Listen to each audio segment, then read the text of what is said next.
Mas na antiguidade nós podemos destacar a muralha da China, a maravilha do Oriente. O majestoso Taj Mahal é uma obra-prima da arquitetura indiana. A glória da Grécia ainda é o seu panteão. E o orgulho do Egito, como nós conhecemos, são as suas pirâmides.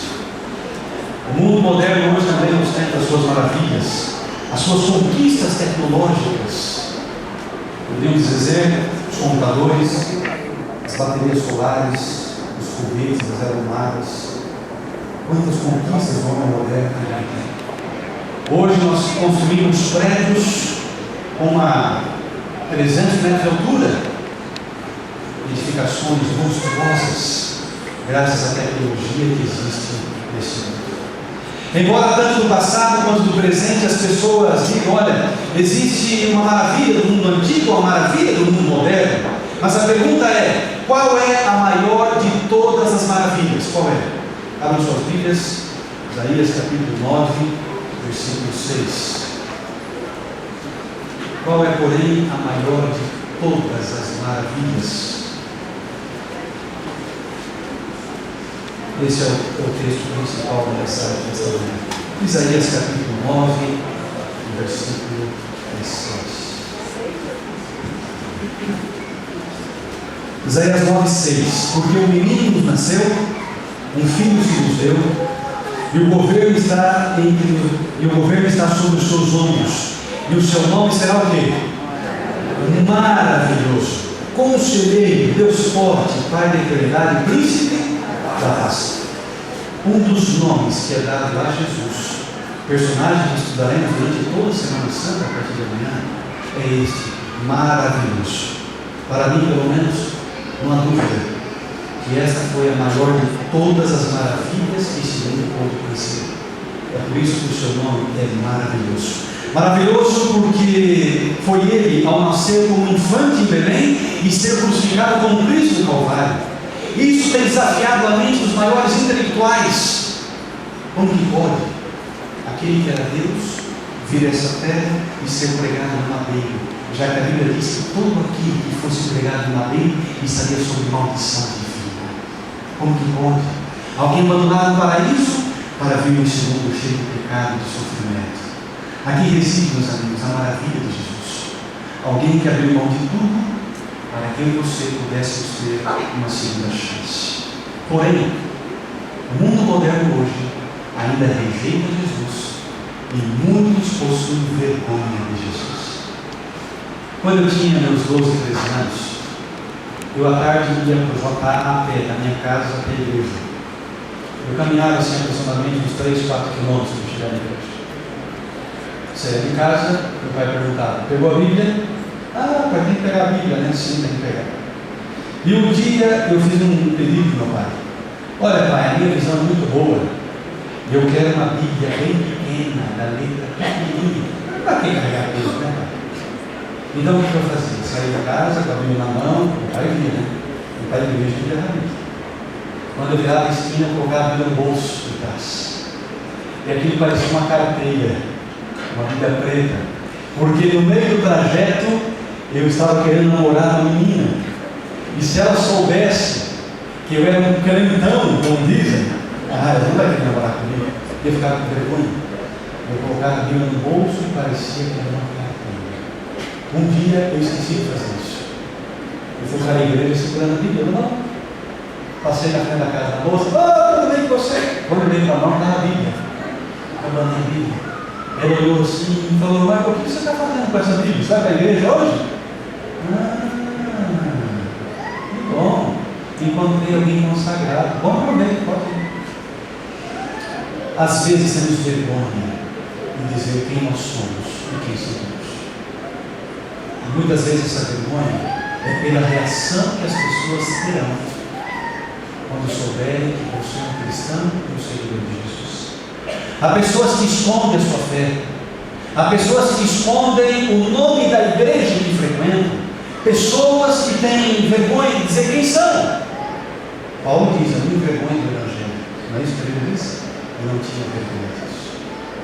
Mas muitas pessoas se envergonham de Jesus. Você sabe por quê?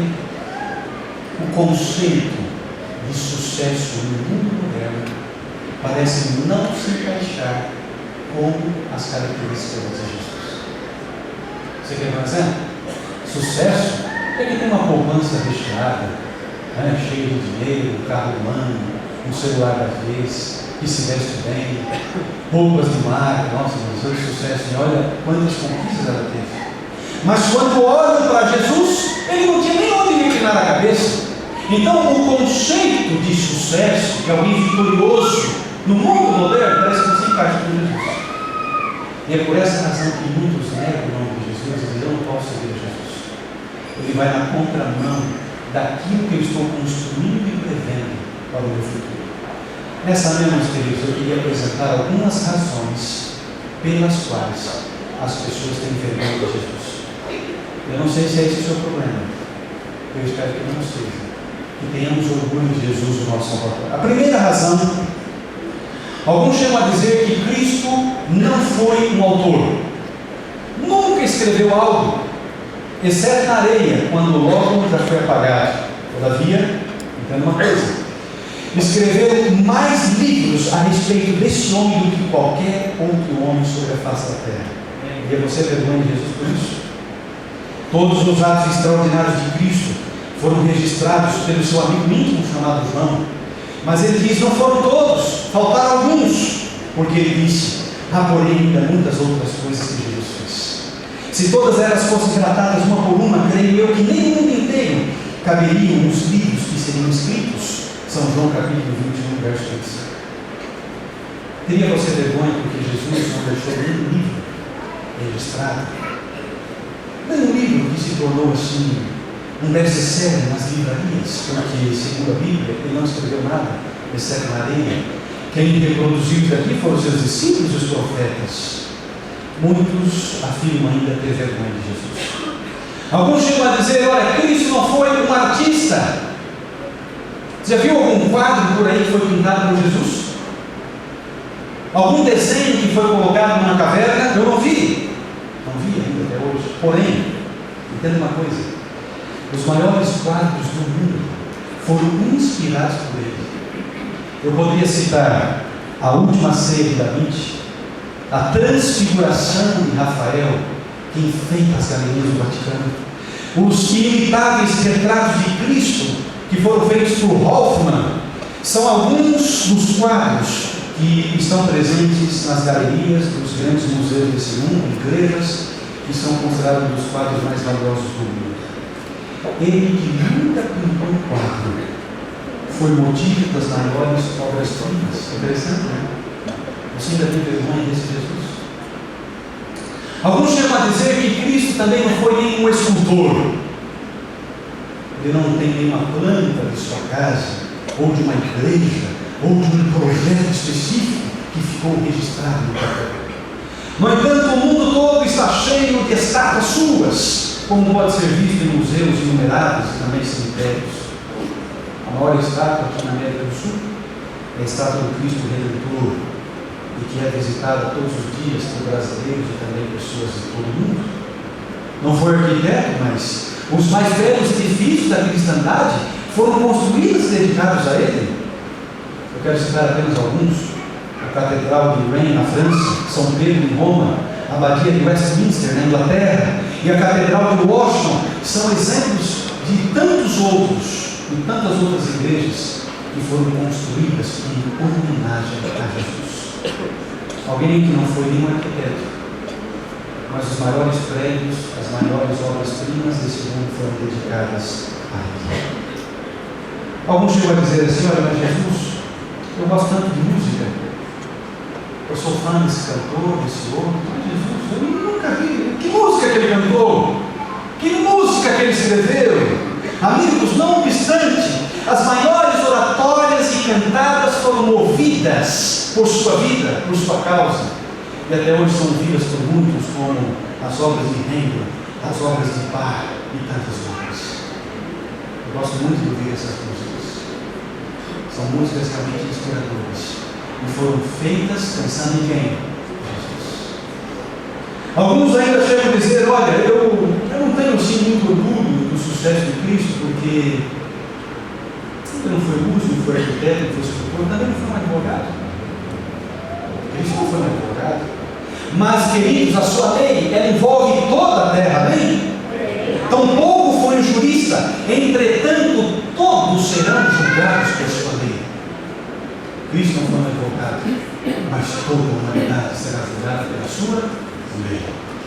Cristo não foi um viajante. Pastor, mas hoje as pessoas importantes, elas viajam muito, são detentoras de um conhecimento assim vasto sobre as culturas de outros países ou de outras localidades. Esse Jesus eu não consigo nem conversar com ele.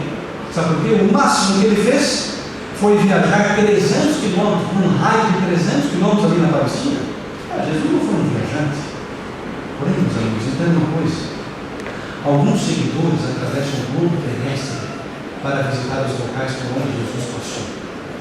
Hoje, as agências de turismo faturam milhões, porque as pessoas querem visitar os lugares por onde Jesus passou. Cristo também não foi um historiador. Nos tempos antigos, essa era uma das profissões muito valorizadas, muito conceituada. Permanece, todavia, no ápice da história. O que eu posso dizer sobre isso?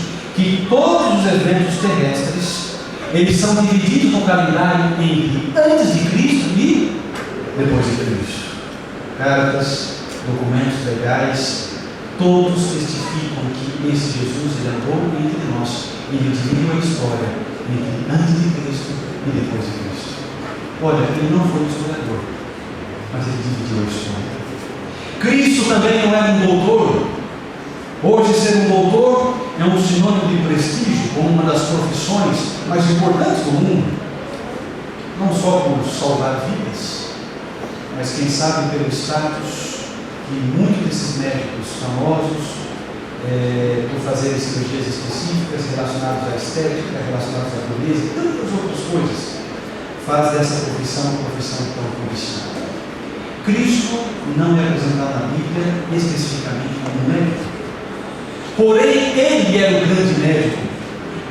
Mateus 10:1 diz que toda sorte de enfermidades eram curadas por Jesus, amém? Não foi chamado de médico, mas toda sorte de doenças e enfermidades eram curadas por Jesus. O sofrimento fugia da sua presença. Quando ele passava numa vida que havia um coxo, havia um aflito, havia um cego, o cego passava a ver, o coxo passava a andar, inclusive aquele que estivera morto, segundo o relato bíblico, passou a viver. Os males físicos que eles curavam são deveras expressivos. Encontramos na Bíblia alguns deles, como por exemplo, desordens nervosas, paralisia, epilepsia, enfermidades contagiosas como lepra, distúrbios mentais, hemorragias, infecções, febres, deformidades, cegueiras, etc. Esse Jesus é um médico dos médicos, porque ele consegue curar todo e qualquer tipo de doença. Jesus nunca dirigiu uma cerimônia fúnebre, irmãos, porque ele possuía a chave da morte. E se ele dirigisse uma cerimônia fúnebre, eu acho que todos ali no cemitério seriam ressuscitados a noite e tempo, dado o poder da palavra de Jesus. Quando ele chegou ali, Lázaro já havia sido sepultado há 4 dias. Se ele estivesse ali naquela cerimônia fúnebre, não seria diferente. Talvez se ele chegasse um pouquinho antes e Lázaro estivesse morrendo, Lázaro não morreria. Porque Cristo, ele tem poder para curar e até mesmo para ressuscitar. Muitos chegam a dizer assim: olha, mas Cristo não tem nenhuma característica que eu poderia dizer de um homem de sucesso no mundo presente, porque não foi autor, não foi artista, não foi escultor, não foi arquiteto, não foi músico, não foi advogado, não foi viajante, não foi historiador, não foi doutor, também não foi psicólogo. Contudo, irmãos, pessoas de todas as classes sociais vinham consultá-los. Eu poderia citar aqui advogados, professores, secretários, oficiais do governo, autoridades militares, ricos e pobres, criminosos, adúlteros, ladrões, homens com toda a espécie de paixões e impulsos, rivalidades, orgulho e ciúme. Ele sempre estava disposto a ouvir essas pessoas e tinha uma solução para cada tipo de problema. Cristo não foi aclamado como psicólogo, mas para mim foi o maior de todos os psicólogos que esse mundo já teve. Cristo também não foi um professor. Eles dizem que a Bíblia não diz que Jesus tinha um cargo, um ofício como professor. Nunca frequentou uma escola. Será que uma escola hoje aceitaria um professor de uma universidade que nunca tivesse frequentado uma escola? Ao contrário, vamos exigir que ele tenha pelo menos um mestrado, ou um doutorado, ou um pós-doutorado ainda. A Bíblia diz que Cristo nunca frequentou uma escola, nunca alcançou altas posições e teve títulos acadêmicos. Sua mãe foi a sua professora, e a natureza, a criação, foi a sua sala de aula, a natureza foi o seu compêndio. Entretanto, irmãos, presta atenção, o seu conhecimento e sabedoria causaram admiração aos educadores dos seus dias, e quando ele tinha 12 anos, todos ficaram admirados com a sabedoria de Cristo.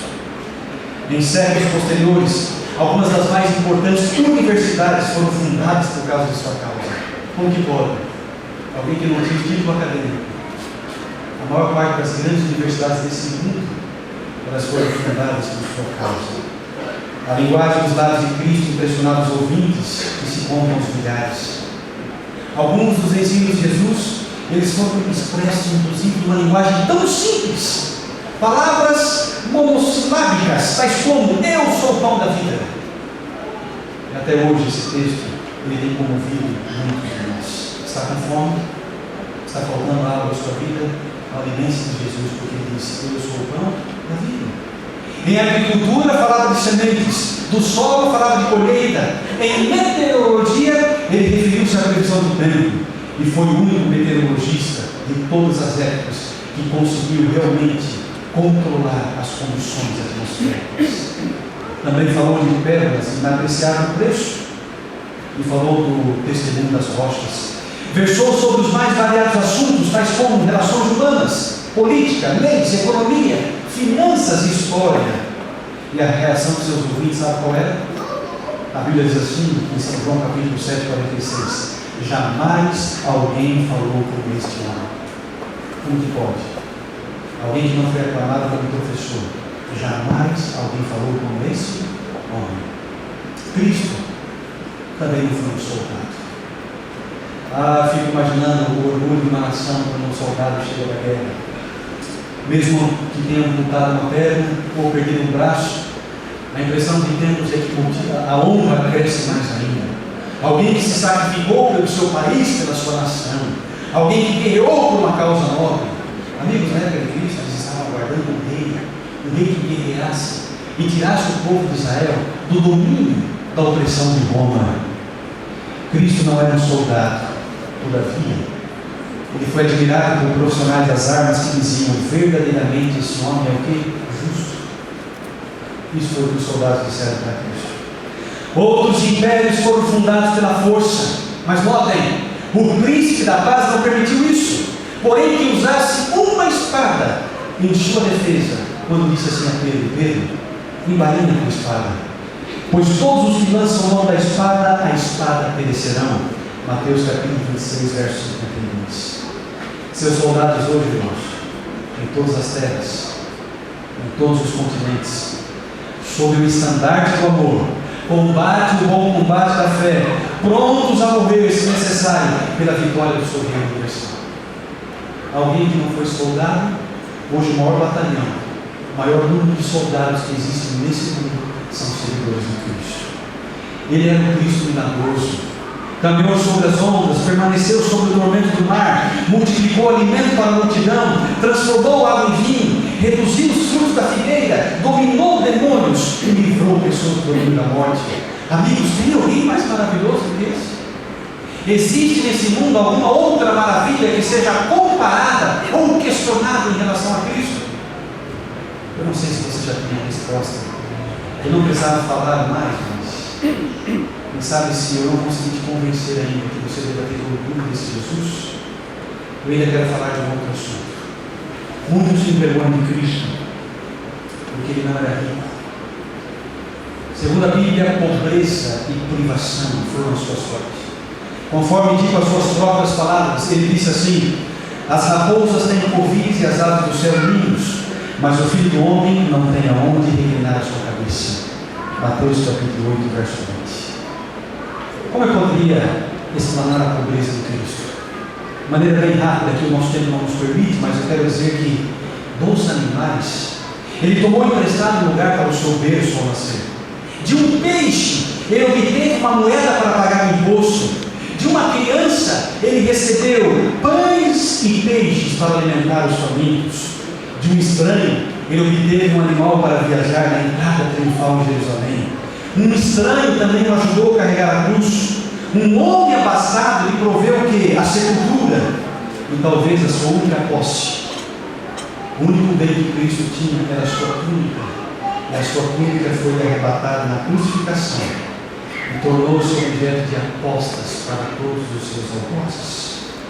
Agora preste atenção: muitos não têm orgulho de Cristo, não tiveram porque ele era pobre, ele era humilde, ele não veio aqui nessa terra buscar os seus interesses, mas buscar o interesse da humanidade. Porém, entenda uma coisa: a despeito da pobreza de Cristo, mais dinheiro é invertido em favor desse homem do que qualquer outro homem na face da terra. Como você explica isso? Cristo, meus amigos, morreu para que vivêssemos. Ele foi vendido pelo preço de um escravo, mas redimiu você como se fosse um rei. Ele, que era o pão da vida, sentiu fome ao iniciar o seu ministério. Ele, que era a água da vida, sentiu sede quando terminar o seu ministério. Foi tratado como merecíamos, para que fôssemos tratados como ele merece. Foi condenado por causa de nossos pecados, nos quais não tinham participação, para que fôssemos justificados por sua justiça. E foi morto para que tivéssemos a vida que era sua. Talvez por essa razão que Isaías tem expressado tão bem aquelas palavras, que pelas suas pisaduras nós somos o quê? Sarados. Ele foi o Cristo rejeitado. Completando a ideia, irmãos, de que muitos rejeitam a Cristo. Logo Jesus, com muita dor no coração, disse assim: veio para aqueles que eram seus, e os seus o rejeitaram. Cristo foi rejeitado. Eu queria perguntar para você nessa manhã: tem você também rejeitado Jesus? Será que existe alguém que não consegue identificar algumas características, algumas qualificações do ministério de Cristo, da qual você possa dizer: eu tenho orgulho de Jesus? Não existiu alguém tão maravilhoso quanto ele. Quem sabe as pessoas estejam olhando pela ótica errada, pela maneira errada, porque, em princípio, o conceito de sucesso no mundo moderno, no mundo moderno, é um conceito bem diferente daquilo que nós deveríamos ter como cristãos. A impressão que tenho é que sucesso é por aquilo que você tem e não por aquilo que você tem. Em Jesus eu encontro, meus amigos, todas as qualidades necessárias para que um dia, com toda certeza, jamais existiu alguém como Jesus. Infelizmente, ele foi rejeitado e continua sendo rejeitado pela humanidade. Ele foi incompreendido por sua mãe, oprimido por seus irmãos, traído por um discípulo, negado por outro, abandonado pelos sacerdotes, julgado pelos romanos, açoitado pelos soldados e escarnecido pela multidão. Cristo, ao mesmo tempo que é o ser mais maravilhoso, Cristo também foi um dos homens mais rejeitados desse mundo. A impressão que tem é que Jesus ele exerce o efeito catalisador. Ou você ama ou você odeia, ou você segue ou você deixa de seguir. Não tem uma escapatória. Cristo sofreu o traje de 5 julgamentos, foi preso sem culpa, foi acusado sem provas contra a sua pessoa, punido como se houvesse uma sentença condenatória. Ele foi morto sem motivo plausível, foi abandonado por todos os homens, e agora finalmente na cruz, irmãos, olha que coisa triste. Fitando os olhos aos céus, Jesus exclamou: Deus vê, Deus vê, por que me desamparastes? Era o Cristo que estava sozinho e rejeitado por toda a humanidade. Este homem, cujo nome é maravilhoso, ele tem influenciado a história mais do que todos os exércitos, mais do que todas as armadas, mais do que todas as esquadrilhas, mais do que todos os projetos balísticos, mais do que todos os reis. Como é que se explica isso? Como é que se explica? Eis a única resposta: Cristo foi e sempre será o mais admirável homem que já existiu, ou seja, ele foi a maior de todas as maravilhas desse mundo. Eu quero encerrar com um texto que eu gosto muito, que está em Atos capítulo 4, no versículo 12. Abra sua Bíblia em Atos, no capítulo 4, no versículo 12. Eu quero que nessa manhã você tenha orgulho de Jesus. Quero que nessa manhã, ao ler esse texto, você encontre nele a resposta para todos os seus problemas. Atos capítulo 4, verso 2 diz assim: e não há salvação em nenhum outro, porque abaixo do céu não existe nenhum outro nome dado entre os homens, pela qual importa que sejamos salvos. Quão significativa seria a nossa vida, irmãos, se nós escolhêssemos essa pessoa maravilhosa para ser o nosso constante companheiro. Durante toda essa semana eu vou falar sobre Jesus todos os dias. E vocês já perceberam que eu tenho orgulho de Jesus, por tudo aquilo que ele já fez no passado, por tudo aquilo que ele faz no presente e por tudo aquilo que ele ainda continuará fazendo na sua vida. Talvez existam algumas pessoas que não têm orgulho de Jesus, pessoas que o têm rejeitado, que não têm aceitado os seus ensinamentos, que não compreendem a obra salvadora de Cristo. Que bom se essas pessoas estivessem aqui essa semana para compreender o verdadeiro amor de Jesus. É por isso que nesse sábado eu faço um convite muito especial para você. Sabe, irmãos, se você é adventista de berço, alguns há 45 anos estão vendo Semana Santa todo ano. Eu fico preocupado quando algumas atividades na igreja se tornam uma rotina, né? Mais uma Semana Santa, tá bom. E a gente esquece quais foram os motivos que criaram esse projeto na igreja adventista. E a Semana Santa, irmãos, ela foi criada com o objetivo primário, principal, de alcançar os nossos amigos. Você conhece a história da Semana da Paixão de Cristo, mas existem pessoas que não conhecem de maneira concreta. E quando souberem o verdadeiro significado da Páscoa, elas terão a sua vida transformada. Eu fico pensando que se cada membro da igreja trouxesse um amigo para a Semana Santa, olha, meu irmão, a gente nem usar folheto. Sabe por quê? Não ia caber na igreja. Não venha sozinho. Um parente, um amigo, um irmão, um esposo, uma esposa. Eu quero tranquilizar com uma coisa aqui. Às vezes a gente tem medo de trazer uma visita para a igreja porque fica pensando assim: será que o tema vai ser muito pesado? Será que o tema que o pastor vai pregar vai entrar em choque, em conflito com as crenças das outras pessoas? Irmãos, não existe melhor momento do que esse, que é a Semana Santa, que é um tema que fala de Jesus, que é o mesmo Deus dessa igreja, da igreja vizinha, da outra igreja, enfim, um tema que todos aceitam. A gratidão pela salvação de Cristo. Então não há problema, podem trazer tranquilamente. As visitas, elas vão se sentir bem aqui no nosso meio. É por isso que eu faço esse convite, para que nessa semana tenhamos mais orgulho de Jesus. Alguém tem vergonha de Cristo nessa manhã? Alguém não conseguiu encontrar as qualificações necessárias para que pudessem dizer: esse ser que é maravilhoso, conselheiro, Pai da eternidade, príncipe da paz? Se você acredita que Cristo é a maior de todas as maravilhas, vamos contar essa semana a todas as pessoas que estiverem aqui. Deus abençoe a sua decisão. Eu estou fazendo a minha parte, eu sei que você está fazendo a sua também, e que tenhamos uma Semana Santa a partir de amanhã sumamente abençoada pelo nosso querido Deus. Deus abençoe a todos.